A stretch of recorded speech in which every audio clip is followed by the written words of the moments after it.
I work for a language school and I would like to tell you how we make space for a sofa in the teacher's room.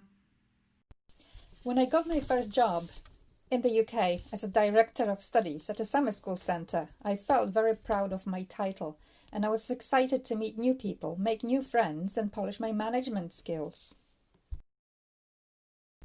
I quickly realized that I would make friends and spend most of my time with a photocopier, making hundreds of copies of worksheets for teachers to use in class. As for management skills, I did indeed acquire one crucial one: how to break up a fight between teachers going for the same stack of worksheets.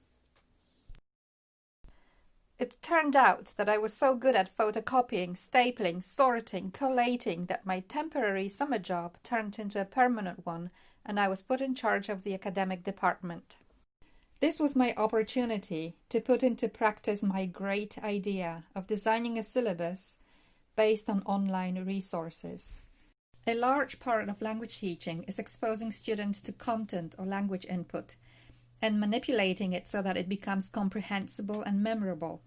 The more interesting the content, the more effective the learning process. When we entered the internet era, I thought that it was absolutely pointless to keep using course books with static content that becomes out of date as soon as it is printed. I'm sure publishers would disagree with me at this point.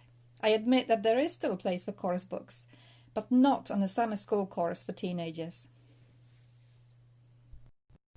Imagine a group of 16-year-olds on a hot July afternoon, filling in blanks in an exercise on the third conditional.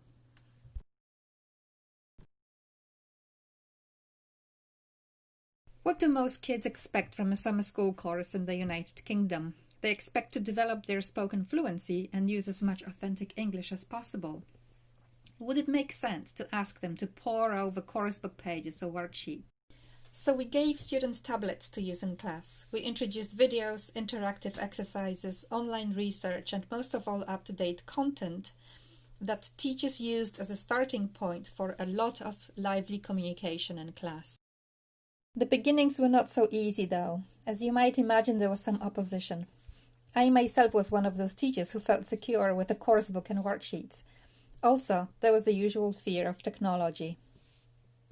However, when I showed teachers that the only IT skills they need is to be able to click on a link, the fear subsided. Click. Click.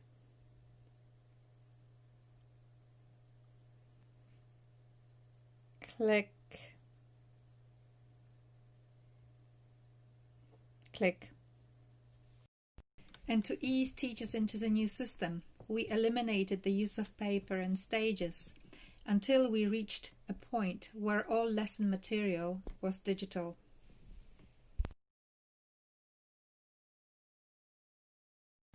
Last year, we only used paper to print teachers' notes.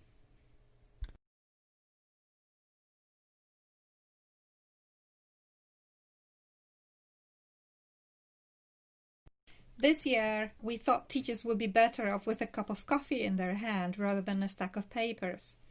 We were planning to equip teachers with tablets, but unfortunately the pandemic got in the way.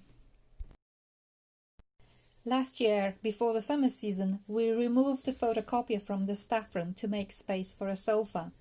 Teachers sat down on the new sofa and only for a moment thought there was something different about the room, but they couldn't remember what it was. And yet, when I started working for Country Cousins, the photocopier was every teacher's best friend.